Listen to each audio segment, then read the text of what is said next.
दोस्तों, straight line course का ये पहला लेसन है। तो आज के इस लेसन में हम बात करेंगे कुछ बेसिक सी चीज़ों की, क्योंकि ये सारी चीज़ें जो भी हम डिस्कस करेंगे ये हमारे आगे के इस कोर्स में काम में आने वाली हैं। तो दोस्तों, मैं आपको बता दूं कि आज के इस लेसन में हम बात करेंगे डिस्टेंस फॉर्मूला की, सेक्शन फॉर्मूला की, जिसमें हम देखेंगे कि इंटरनल डिवीजन के लिए कैसा फॉर्मूला आता है, एक्सटर्नल डिवीजन के लिए कैसा फॉर्मूला आता है, और साथ में हम बात करेंगे हार्मोनिक कॉन्जुगेट की। तो दोस्तों, जहाँ तक मेरे को लगता है आपको डिस्टेंस फॉर्मूला और सेक्शन फॉर्मूला तो अच्छे से पता होगा, पर अगर वहाँ पे हम बात करें अगर हार्मोनिक कॉन्जुगेट की, तो इसके बारे में मेरे हिसाब से आप लोगों को जानना होगा। तो दोस्तों, देख लीजिए इस लेसन में आपको सब कुछ मिल जाएगा कि डिस्टेंस क्या फॉर्मूला क्या होता है, सेक्शन फॉर्मूला क्या होता है, हार्मोनिक कॉन्जुगेट होता क्या है, इन पे क्वेश्चंस किस टाइप से पूछे जाते हैं। तो दोस्तों, आइए शुरू करते हैं आज के इस लेसन को। तो दोस्तों, अगर हम बात करें सबसे पहले डिस्टेंस फॉर्मूला की, तो जैसे कि नाम से दिखा रहा है कि डिस्टेंस फॉर्मूला, तो ये क्या है? ये वो फॉर्मूला है जो हमें दो गिवन पॉइंट्स के बीच का डिस्टेंस देता है। तो मान लीजिए हमारे पास दो पॉइंट हैं P और Q, जहाँ पे P के कोऑर्डिनेट हैं x1, y1 और Q के कोऑर्डिनेट हैं x2, y2। तो अब हमसे बोला जाए कि आप बता दीजिए कि PQ की लेंथ। तो दोस्तों, जब हमसे ऐसे दो पॉइंट दे के उनकी बीच का डिस्टेंस पूछा जाए तो उस केस में हम यूज करते हैं डिस्टेंस फॉर्मूला का। डिस्टेंस फॉर्मूला होता क्या है? इसमें यह है कि PQ equals to under root of x1 minus x2 का whole square plus y1 minus y2 का होल स्क्वायर। x में से x कोऑर्डिनेट घटा दो दूसरे पॉइंट का और स्क्वायर कर दो, y में से y कोऑर्डिनेट सब्ट्रैक्ट करके स्क्वायरिंग करके अंडर रूट ले लो। तो दोस्तों, डिस्टेंस फॉर्मूला ये सिंपल सा फॉर्मूला है, इसको याद करना और समझना बेहद आसान है। तो इसके बारे में हम ज़्यादा डिटेल में बात नहीं करेंगे। क्यों? क्योंकि आपको सिंपली आप लोग ये 8th-9th क्लास से पढ़ते आए हैं, तो आपको बस मैं ऊपर ऊपर से बता रहा हूँ कि डिस्टेंस फॉर्मूला होता क्या है। एक तरह से आप लोगों का रिविजन हो रहा है। ठीक, अब हम बात करते हैं सेक्शन फॉर्मूला की।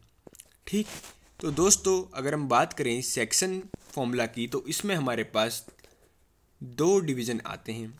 पहला आता है इंटरनल डिवीज़न और दूसरा आता है एक्सटर्नल डिवीज़न। इंटरनल डिवीज़न में क्या होता है कि वो पॉइंट, जैसे हम बात करें कि वो पॉइंट निकालो जो ए और बी को इंटरनली डिवाइड कर रहा है, तो मतलब वो पॉइंट ए और बी के बीच में लाई करेगा जो उन्हें किसी फिक्स रेशियो में डिवाइड करेगा। तो ये हो गया इंटरनल डिवीज़न। पर एक्सटर्नल डिवीज़न में क्या होता है कि वो पॉइंट ए और बी के बीच में लाई नहीं करेगा। आइए देखते हैं इन्हें। तो दोस्तों, अगर हमारे पास ये दो पॉइंट हैं ए और बी, तो जो इंटरनल डिवीज़न होगा तो उसमें मैंने आपको क्या बताया कि जो पॉइंट होगा पी, वो क्या होगा? ए और बी के बीच में लाई करेगा। तो ये हो गया इंटरनल डिवीज़न। वहीं पे अगर हम बात करें एक्सटर्नल डिवीज़न की, तो जो पॉइंट होगा क्यू, वो क्या होगा? ए और बी के बाद में लाई करेगा।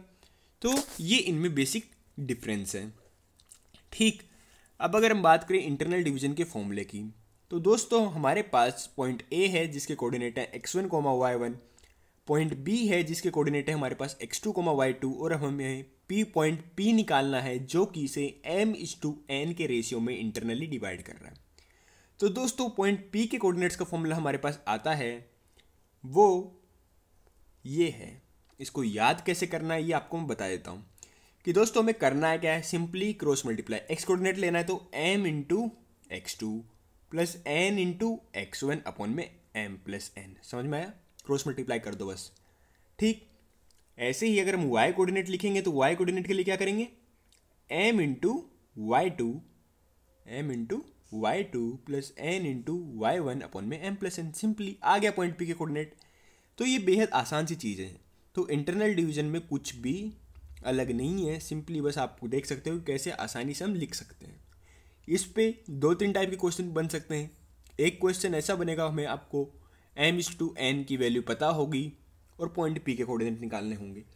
कई बार ऐसा होगा कि पॉइंट P दे दिया जाएगा और फिर आपसे m/n का रेशियो पूछा जाएगा। तो ये 2-3 टाइप के बेसिक क्वेश्चन इस टॉपिक पे बनेंगे। ठीक, अब अगर हम बात करें यहाँ पे एक्सटर्नल डिवीज़न की, तो एक्सटर्नल डिवीज़न में क्या है? ये पॉइंट ए और बी के बाहर की साइड लाई कर रहा है। तो इसके लिए एक्सटर्नल डिवीज़न के लिए बस आपको ये याद रखना है कि एक्सटर्नल डिवीज़न को हम इंटरनल डिवीज़न ही कंसिडर कर सकते हैं। इसके लिए हमें नया फॉर्मूले की ज़रूरत नहीं है, बस चेंज क्या करना पड़ेगा, चेंज हमें करना पड़ेगा m की जगह यहाँ पे -m लेना पड़ेगा एक्सटर्नल डिवीजन को इंटरनल डिवीजन बनाने के लिए। तो इसको हमने क्या किया, m की जगह आप ले लो -m। तो अगर हमने ये ले लिया तो एक्सटर्नल डिवीजन अपना क्या होगा, अब ये इंटरनल डिवीजन हो गया। अब इसके लिए फॉर्मूला आपको पता ही है, तो x कोऑर्डिनेट क्या आएगा, -m into x2 plus n into x1 upon में -m प्लस n। ठीक, सिर्फ m की जगह क्या किया, -m। ठीक, ऐसे ही अगर हम बात करें y कोऑर्डिनेट की, तो y कोऑर्डिनेट क्या आ जाएगा, m की जगह क्या कर लेना है, -m। तो क्या आ जाएगा, -m into y2 plus n into y1 upon में -m plus n।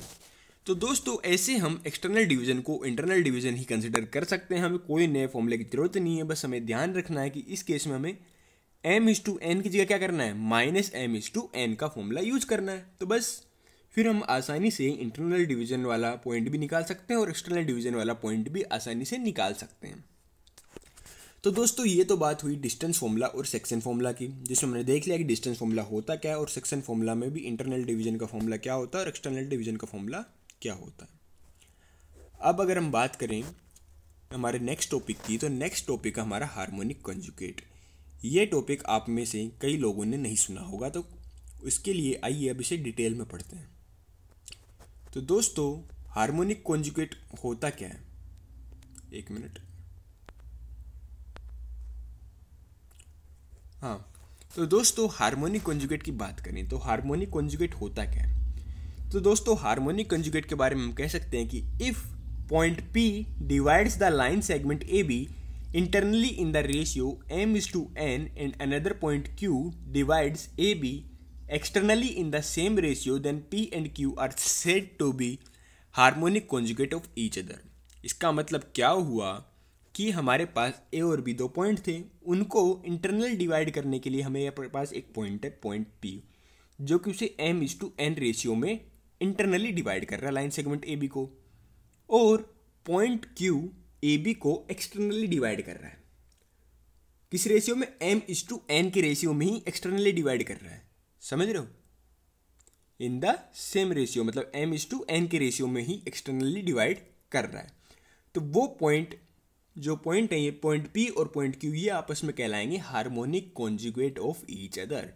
External division का आपको फॉर्मूला बता ही दिया कि m की जगह करना क्या है, -m।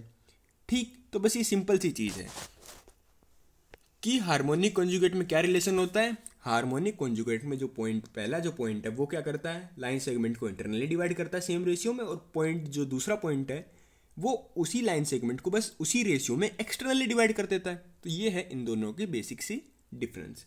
तो इनको समझना बेहद आसान है। इंटरनल डिवीजन निकालने के लिए आपको फॉर्मूला बता ही दिया है, एक्सटर्नल डिवीजन के लिए आपको फॉर्मूले में क्या चेंज करना है वो भी मैंने आपको बता ही दिया है। तो दोस्तों आइए अब देखते हैं कुछ इंपॉर्टेंट पॉइंट्स। तो दोस्तों अगर हम यहाँ पे बात करें, अब हमने बात तो कर ली कि पॉइंट P और पॉइंट Q एक दूसरे के क्या है, हार्मोनिक कॉन्जुगेट। तो दोस्तों यहाँ पे हमारे पास कुछ रिजल्ट्स निकल के आते हैं, वो आपको ध्यान रखने। तो दोस्तों अगर हम बात करें यहाँ पे इस लाइन सेगमेंट को देख के अगर इसके रिजल्ट्स की बात करें, तो हमें याद रखना है कि AP/AB/AQ क्या होते हैं, ये HP में होते हैं। HP बोले तो हार्मोनिक प्रोग्रेशन। हार्मोनिक कॉन्जुगेट से आप इस टर्म को याद रख सकते हैं कि AP, AB और AQ ये किस में है, हार्मोनिक प्रोग्रेशन में है। ठीक, ऐसे अगर हम बात करें जो दूसरी चीज़ हमारे पास है, यही काम हम B पॉइंट के लिए भी कर सकते हैं। BP, BA एंड BQ ये भी क्या हमारे पास होते हैं, हार्मोनिक प्रोग्रेशन में ही होते हैं। तो ये हुई कुछ इंपॉर्टेंट पॉइंट, क्योंकि आपसे बेसिक MCQ पूछा जा सकता है कि आप बता दीजिए कि पॉइंट P और पॉइंट Q एक दूसरे के हार्मोनिक कॉन्जुगेट हैं, और वो लाइन सेगमेंट AB को कोई रेशियो आपको दे दिया जाएगा कि इसमें डिवाइड कर रहे हैं, तो आप बता दीजिए लाइन सेगमेंट की लेंथ देके कि ये किस में होंगे, क्या ये अरिथमेटिक प्रोग्रेशन में होंगे या ज्योमेट्रिक प्रोग्रेशन में होंगे या हार्मोनिक प्रोग्रेशन में होंगे। तो हमें बोलना है कि ये दोनों सब हार्मोनिक प्रोग्रेशन में होंगे। तो हमें ये दोनों रिजल्ट्स याद रखने हैं, हमसे कोई पूछा जा सकता है ये। तो दोस्तों आइए अब देख लेते हैं कुछ एग्जाम्पल्स, क्योंकि न्यूमेरिकल्स की बेसिस पे ही हम आसानी से समझ पाएंगे कि चीज़ें हमसे क्या पूछी जा रही हैं और उन्हें अगर कोई किस टाइप से, मतलब हमें क्वेश्चन पूछा जा सकता है और उसे सोल्व कैसे करना है। ठीक, तो दोस्तों सबसे पहले हम शुरू करते हैं हार्मोनिक कॉन्जुगेट के क्वेश्चन से ही। तो दोस्तों अगर हम बात करें यहाँ पे इस क्वेश्चन की, तो इस क्वेश्चन में बोला गया find the harmonic conjugate of the point P 5,1 with respect to the point Q 2,10 and R 6,-2। तो दोस्तों हमें पहले तो समझना पड़ेगा कि इसमें से वो पॉइंट कौन सा है जो उसे इंटरनली डिवाइड कर रहा है।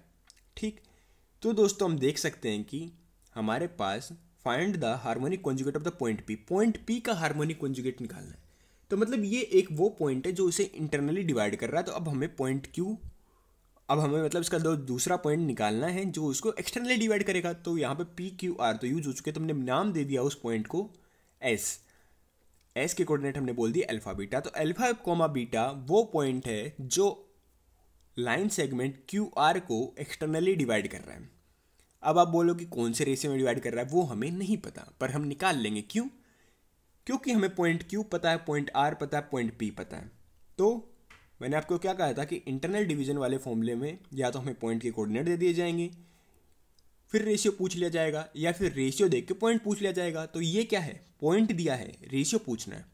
तो रेशियो के लिए हम सिंपली क्या करेंगे, हमने मान लिया कि जो QR लाइन सेगमेंट है उसको जो पॉइंट P है 5,1 वो λ:1 के रेशियो में डिवाइड कर रहा है। सिंपल सा मेथड है, आप लोगों को पता भी है कि λ:1 में आपने मान लिया। अब λ:1 में है तो हम क्या करेंगे, x कोऑर्डिनेट का फॉर्मूला लिखेंगे। तो x कोऑर्डिनेट के लिए इंटरनल डिवीजन के लिए क्या फॉर्मूला आता है, λ/6 + 1 × 2 अपन में λ+1। तो हमारे पास आया 6λ+2 अपन में λ+1। और ये x कोऑर्डिनेट की वैल्यू कितनी थी, x कोऑर्डिनेट की वैल्यू कितनी है 5। तो 6λ+2 अपन में λ+1 हमारे पास आ गया 5। तो आप यहाँ से हम देख सकते हैं कि लैम्डा की वैल्यू हमारे पास आ जाएगी 3। क्रॉस मल्टीप्लाई करके आप देख लीजिए, आपको मिल जाएगा। ठीक, ये आप y कोऑर्डिनेट के भी लिख दिया ऐसे ही। y कोऑर्डिनेट के लिए फॉर्मूला क्या हो जाएगा, λ/-2 + 1 × 10 अपन में λ+1 = 1।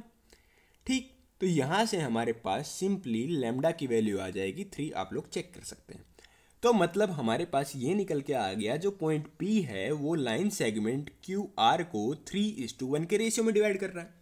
तो मतलब अब इसका पॉइंट P का हार्मोनिक कंजुगेट निकालना है। तो हम करेंगे क्या कि जो 3:1 इंटरनली डिवाइड कर रहा है, तो अब हमें क्या निकालना है, वो पॉइंट निकालना है जो लाइन सेगमेंट QR को 3:1 एक्सटर्नली रेशियो में डिवाइड कर रहा है। तो सिंपल सी बात इतनी है कि अब हमें एक्सटर्नल डिवीजन करना है लाइन सेगमेंट QR का 3:1 के रेशियो में।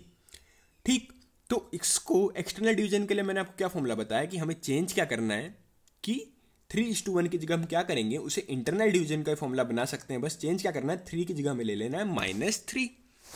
ठीक, तो दोस्तों इसकी जगह हमने ले लिया -3। अगर हम ले लें तो उसके बाद हमारे पास क्या बन के आ सकता है, देखिए अगर हमने -3:1 ले लेंगे तो यहाँ से अल्फा की वैल्यू हमारे पास क्या आ जाएगी, -3 × 6 + 1 × 2 अपन में -3 + 1। ठीक, तो आप लोग देख सकते हो कि यहाँ से हमारे पास जो था अल्फा की वैल्यू आ गई 8। अब अगर हम बात करें बीटा, तो बीटा क्या है, y कोऑर्डिनेट। ये क्या है, इसकी कि हमें क्या लेना है, -3। ठीक, तो -3 × -2 + 1 × 10 अपन में -3 + 1। तो यहाँ से हमारे पास बीटा की वैल्यू भी आ गई -8। अल्फा की वैल्यू हमारे पास आई थी 8, बीटा की वैल्यू आ गई हमारे पास -8।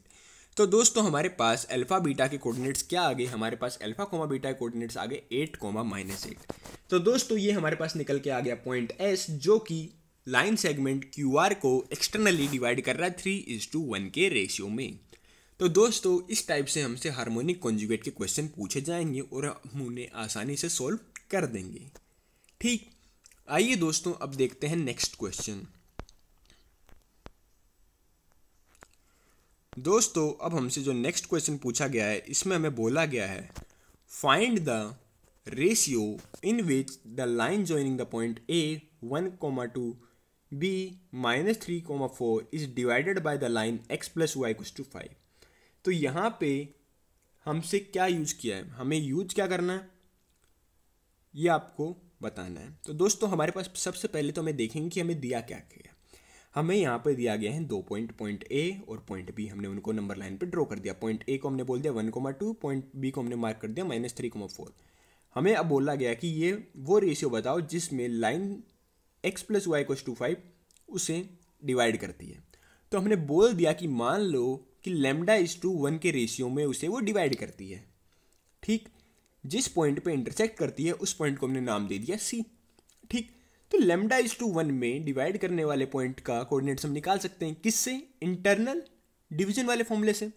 तो यहाँ से जो पॉइंट सी है इसके कोऑर्डिनेट हमारे पास क्या आ जाएंगे, λ/-3 + 1/1 तो ये तो हमारे पास आ गया एक्स कोऑर्डिनेट। वाई कोऑर्डिनेट निकालना है, तो वाई कोऑर्डिनेट हमारे पास क्या आ जाएगा, वाई कोऑर्डिनेट आ जाएगा λ/4 + 1/2/λ+1, सिंपल। तो ये हमारे पास आ गया उसका वाई कोऑर्डिनेट। तो मतलब हमने निकाला क्या, पॉइंट सी के कोऑर्डिनेट्स निकाल दिए। पॉइंट सी का जो एक्स कोऑर्डिनेट हमारे पास आया वो आया हमारे पास -3λ+1/λ+1, और जो वाई कोऑर्डिनेट आया हमारे पास वो क्या आया, 4λ+2/λ+1। तो ये हमारे पास इसके पॉइंट सी के कोऑर्डिनेट्स आ गए। तो दोस्तों हम देख सकते हैं कि जो पॉइंट सी है वो क्या है, इंटरसेक्शन पॉइंट है, और ये जो लाइन है x + y = 5 ये उससे पास भी हो रही है। तो मतलब हम कह सकते हैं कि जो पॉइंट सी है ये लाइन x + y = 5 पे लाई कर रहा है। तो इसका मतलब ये होगा कि जो पॉइंट सी के कोऑर्डिनेट्स हैं वो इस लाइन को सेटिस्फाई भी करेंगे।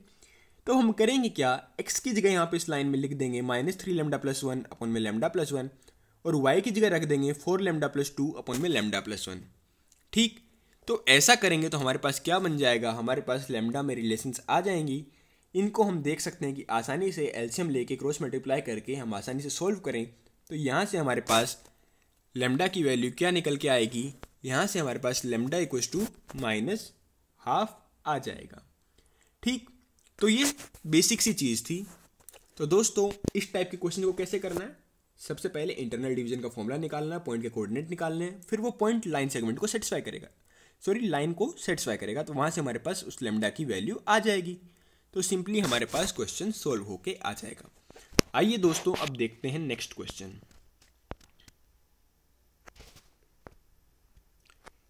तो दोस्तों अब अगर हम बात करें यहाँ पे इस क्वेश्चन की, तो इस क्वेश्चन में हमें बोला गया है कि 3 vertices of a parallelogram taken in order are -2, 0, 4, 2, 5, 3, find the fourth vertex। एक पैरेललोग्राम दिया गया है जिसके हमें 3 वर्टेक्स पता है, हमें फोर्थ वर्टेक्स के कोऑर्डिनेट्स पूछे। तो दोस्तों हमें पता है कि जो पैरेललोग्राम होता है उसकी डायगोनल्स आपस में क्या होती हैं, बाइसेक्ट करती हैं। ठीक, मतलब ये लेंथ इक्वल, ये लेंथ इक्वल, ये होता है पॉइंट ओ, इनका क्या करता है, पॉइंट ऑफ बाइसेक्शन है। तो इस चीज़ का हम यहाँ पे यूज़ करेंगे। तो हमने किया कि हमने बोल दिया कि जो पॉइंट ए है उसका कोऑर्डिनेट है -2, 0, पॉइंट बी का 4, 2 और पॉइंट सी के 5, 3, क्योंकि इन्होंने यहाँ पे दिखा था टेकन इन ऑर्डर, तो मतलब हमें लगातार लेनी है। और ये वर्टेक्स डी के कोऑर्डिनेट्स हमें पता नहीं है, इसके कोऑर्डिनेट्स हमने बोल दिया x1, y1। ठीक, तो मैंने आपको बताया कि डायगोनल्स आपस में इनकी करती हैं बाइसेक्ट। तो जो पॉइंट ओ है वो क्या है, लाइन सेगमेंट एसी का क्या है, मिड पॉइंट, इस लाइन का क्या है, मिड पॉइंट, तभी ना जाके बाइसेक्ट करेगा। तो हम करेंगे क्या, हम यहाँ पे निकाल देंगे एसी का मिड पॉइंट। मिड पॉइंट है मतलब ये क्या होगा, 1:1 के इस रेशियो में से डिवाइड कर रहा है। तो यहाँ से हमारे पास पॉइंट ओ के कोऑर्डिनेट्स आ जाएंगे। आप चाहे सेक्शनल डिवीजन का फॉर्मूला कर दो, क्या मिड पॉइंट निकालना तो क्या करना है, x1 + x2/2 और y1 + y2/2। तो यहाँ पे हमारे पास हम करेंगे x1 + x2/2, तो हमारे पास आ जाएगा 5 - 2/2, तो ये आ जाएगा हमारे पास 3/2। y1 + y2/2 करेंगे तो आएगा 3 + 0/2, तो ये आ जाएगा 3/2। तो हमारे पास पॉइंट ओ के कोऑर्डिनेट्स आ गए हैं 3/2, 3/2। ठीक, तो पॉइंट ओ निकल के आ गया। अब पॉइंट ओ क्या है, अब पॉइंट ओ साथ में क्या है, बीडी लाइन का भी तो क्या है, मिड पॉइंट है। तो हम कह सकते हैं कि x1 + 4/2 क्या होगा, 3/2 के इक्वल होगा। क्यों, क्योंकि मिड पॉइंट है इसका। ऐसे ही y1 + 2/2 क्या होगा, 3/2 के इक्वल होगा, y कोऑर्डिनेट के इक्वल। तो यहाँ से हमारे पास हम देख सकते हैं कि x1 और y1 की वैल्यूज निकल के आ जाएंगी। x1 की वैल्यू हमारे पास आ रही है -1 और y1 की वैल्यू आ रही है 1। तो दोस्तों ऐसे करके कुछ छोटे मोटे बेसिक से क्वेश्चन यहाँ पे बन सकते हैं, जिसमें इंटरनल डिवीजन का, डिस्टेंस फॉर्मूला का, हार्मोनिक कॉन्जुगेट वाली चीज़ का, सभी चीज़ों का यूज हो जाएगा। आने वाले लेसन्स में हम इन चीज़ों का और यूज करेंगे और बेसिक से क्वेश्चंस को, अच्छे लेवल के क्वेश्चंस को सोल्व करने के लिए भी करेंगे। तो दोस्तों ये था आज का लेसन जिसमें हमने बात की distance formula, section formula, harmonic conjugate की और उनसे जुड़े न्यूमेरिकल्स की। तो दोस्तों मैं उम्मीद करता हूँ कि आपको ये लेसन पसंद आया होगा। अगर फिर भी आपको आज के इस लेसन में किसी भी टाइप की कोई भी दिक्कत है तो आप कमेंट करके ज़रूर पूछ सकते हैं। और अगर आपको ये वीडियो अच्छा लगा है तो प्लीज़ इस वीडियो को लाइक करिए, और अगर आप हमारे चैनल पर नए हैं तो हमारे चैनल को सब्सक्राइब करिए ताकि आने वाले लेसन्स की अपडेट आपको मिलती रहे।